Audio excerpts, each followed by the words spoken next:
boa tarde, Dr. Miguel Ortega Costa. Mais uma vez, obrigado por ter aceito o convite para esta entrevista.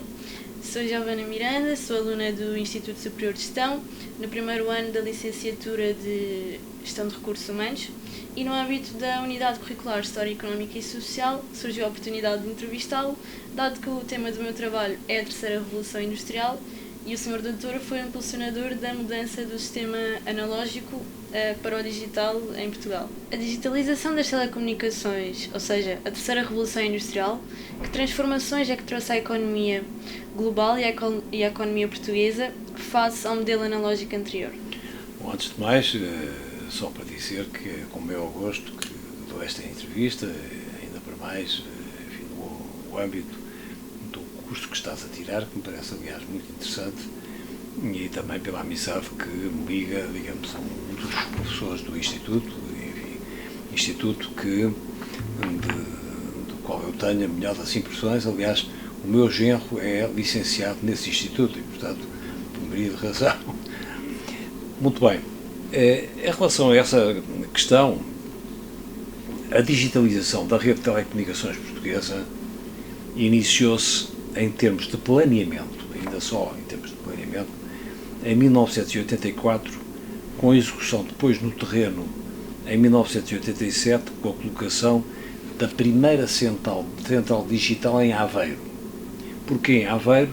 Porque em Aveiro que estava o Centro de Estudos de Telecomunicações, que aliás ainda lá está, que veio depois a ficar ligado à Universidade de Aveiro, que foi aliás, digamos, no fundo, impulsionada muito pelo Centro de Estudos de Telecomunicações, digamos, em Aveiro. E depois estendeu-se até 1994. A partir daí, a renovação da rede usou sempre sistemas digitais e, predominantemente, fibras ópticas, que substituíram os cabos de cobre, cabos coaxiais, cabos de cobre. Esta evolução tecnológica permitiu, além de uma muito maior qualidade de serviço, indiscutível, não é? Digamos, a qualidade de serviço, quando o sistema era analógico, portanto, com base nas centrais eletromecânicas, tinha muitas falhas. Muitas vezes até bastava que eu passasse um elétrico ou, digamos, um caminhão pesado, digamos, ao lado da central, pelo estremecer da estrutura, digamos, ou terminava a comunicação, ou havia um problema com a comunicação. Portanto, isso foi realmente uma extraordinária, digamos, modernização que permitiu realmente uma qualidade de serviço muito maior.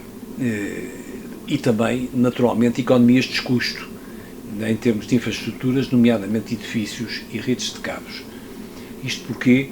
Porque as centrais, digamos, eletromecânicas, necessitavam de edifícios com umas estruturas reforçadas, porque os bastidores, portanto, as unidades de comutação eletromecânica eram muitíssimo pesadas e, portanto, os edifícios tinham de ter todo ele uma estrutura reforçada para aguentar o peso, digamos, desses equipamentos, não é?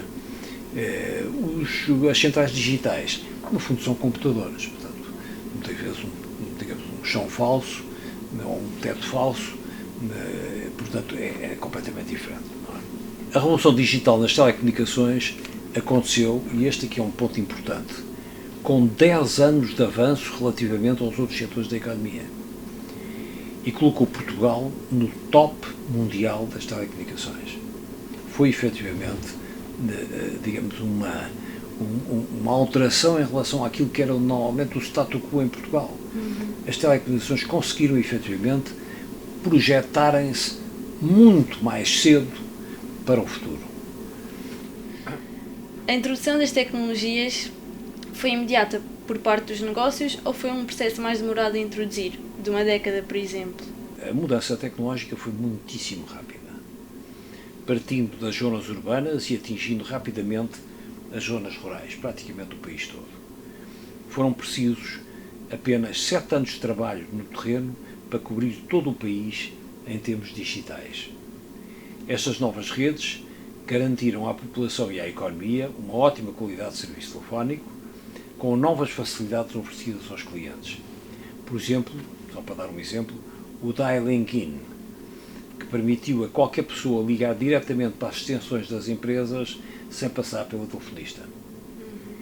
A interligação digital às empresas só foi possível, demorou um pouco mais de tempo, através da Rede Digital Integrada de Serviços, a chamada Rede RDIS, Rede Digital Integrada de Serviços, que só foi banalizada a partir de meados da década de 90. Okay.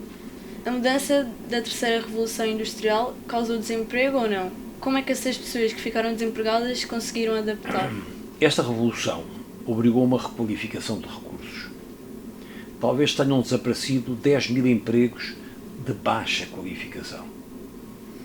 Mas foram criados, por sua vez, mais de 20 mil de mais elevada qualificação, sendo que a grande parte das pessoas se requalificou e outras reformaram-se. Portanto, houve realmente muitas pessoas que aproveitaram para concursos de formação se requalificarem e outras, uma questão de idade, reformaram-se, não é?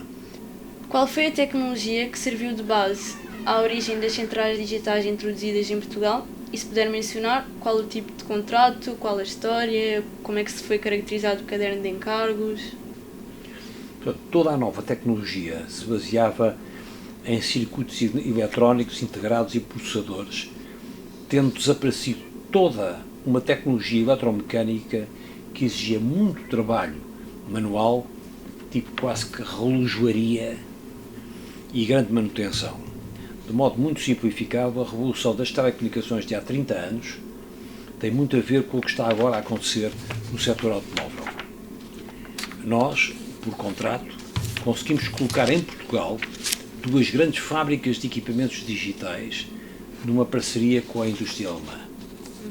Portanto, os sistemas que ganharam na altura o concurso foram realmente dois sistemas alemães, um da Siemens e outro uma tecnologia Siemens e a tecnologia da ITT Lawrence. Houve uma Auto-Europa, eu digo aqui, uma Auto-Europa antes da Auto-Europa. Realmente o que nós fizemos nessa altura foi extraordinário, não é? Trazer realmente para Portugal uma tecnologia que ainda era muito recente, digamos, no mundo, o que permitiu realmente um avanço, uma modernização das telecomunicações extraordinária. Eu refiro aqui à Auto-Europa porque mais tarde, como Secretário de Estado do Comércio Externo, fui eu que, digamos, de alguma forma tive responsabilidade a trazer a Auto-Europa para Portugal. Por isso é que eu refiro aqui. Sim, sim. O Sr. Doutor tinha consciência que estaria a iniciar a terceira revolução industrial em Portugal quando os CTTs instalaram as centrais digitais? Claro que tínhamos consciência, mas obviamente não sabíamos ainda bem onde poderíamos chegar. Isso ninguém sabia. Relembremos que depois da digitalização lançámos os serviços móveis e a internet de alta velocidade, que ainda hoje são o top das telecomunicações. Tenho de referir que não pensámos que tão rapidamente todos os portugueses teriam um telemóvel e hoje até um smartphone, não é? E que todas as casas teriam acesso à internet.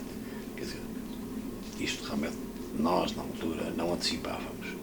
Realmente foi, os acontecimentos foram mais rápidos que a nossa própria imaginação, não é? Agora, realmente Portugal hoje pode-se orgulhar de ter feito um percurso, digamos assim, nesta revolução, digamos assim, único, extraordinário. Sim. O movimento de digitalização foi apenas nas telecomunicações, isto é, sobretudo nas telecomunicações, ou em geral na economia portuguesa?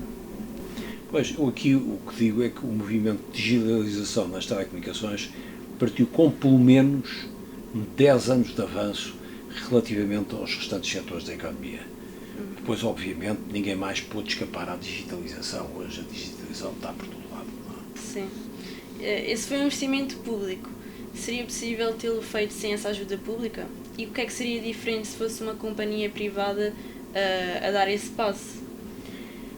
Ora, este passo foi dado no âmbito de uma parceria avant la lettre, pública ou privada. O que é muito interessante, diremos ainda antes desse conceito ter sido inventado. O trabalho dos governos na altura foi visionário e lançou as bases para umas telecomunicações atrativas para os privados. É preciso ter em atenção que, na altura, digamos, as empresas de telecomunicações em Portugal eram empresas públicas, não é? Portanto, quer os GTTs, os TLPs, já não eram serviço público, eram empresas públicas, de capitais públicos. Ela refere que as empresas de telecomunicações tinham apostado numa política de recursos altamente qualificados. E só assim é que foi possível o sucesso atingido. Realmente, as empresas, tanto os CTTs como os TLPs, tinham o top dos engenheiros de telecomunicações deste país. Muitos dos quadros dos engenheiros que nós tínhamos eram as melhores notas das escolas, do técnico e da Faculdade de Ciências, etc. E eram muitos deles até assistentes, não é? Professores. Portanto, realmente havia um prestígio até ligado, digamos, ao escola de quadros e de técnicos das empresas muito interessante e que foi responsável em grande parte pelas vitórias que se conseguiram. Não é? Sim. Compare a terceira revolução industrial, caracterizada pelas centrais digitais, com a quarta revolução industrial, que é o que vivemos atualmente, a automatização, a robotização, a inteligência artificial. Pois tudo vem numa sequência de evolução tecnológica, sendo que agora a agenda é a robotização, baseada na inteligência artificial e na inteligência do homem, que serão no nosso horizonte e dentro da nossa visão quem comandará o desenvolvimento. Sim. No futuro, considera que o homem será a extensão da máquina ou a máquina a extensão do homem? Pelo que conseguimos antever da minha experiência, da nossa experiência, a máquina será sempre a extensão do homem. Exceto na cinematografia, não é? Sim, sim. Realmente na imaginação cinematográfica e eventualmente no pensamento de alguns sociólogos e visionários mais arrojados, não é? Agora, a máquina será sempre a extensão do homem. Estamos no caminho de uma tecnoditadura ou só vê vantagens nestas disrupções tecnológicas?